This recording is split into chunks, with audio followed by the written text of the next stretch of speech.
Isamaa ridades kandideerib Daniel Mereäär. Ta on siis Saaremaal, kandideerib Isamaa nimekirjas, aga ta on tegelikult erakonna ERK liige, see on see rahvuslased ja konservatiivid.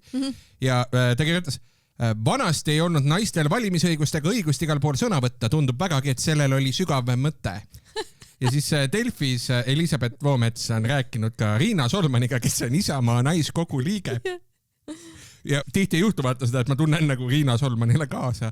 Aga siinkohal ma tõesti tunnen teataval määral Riina Solmanile kaasa, sellepärast, et Riina Solman on opladi, kuidas ta on pidanud vastama, ta on vastanud.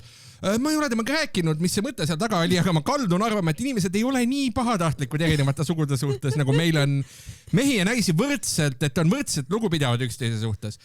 Ma usun, et Daniel on ka, et ma kohe esimese eksimise peale ei torma teda hukka mõistma, vaid ma tahan aru saada, mis seal taga oli. Mis see sügavam mõte Danieli arust võis olla? Saad sa aru, sa oled, Riina Solman, sa oled Isamaa naiskogu esimees, sul on nagu, sa pead tegelema sellega, et nagu sündivust suurendada ja kõike seda ja et inimesed sünnitaks ja sa pead rääkima mingist vennast, kes on Saaremaa vennast. Ta ei ole isegi sinu erakonnas, ta lihtsalt kandideerib su nimekirjas.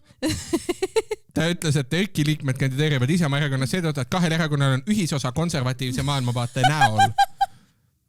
Et nagu see seltskond, kes oli EKRE jaoks liiga radikaalne, Isamaa võtab nad kõik.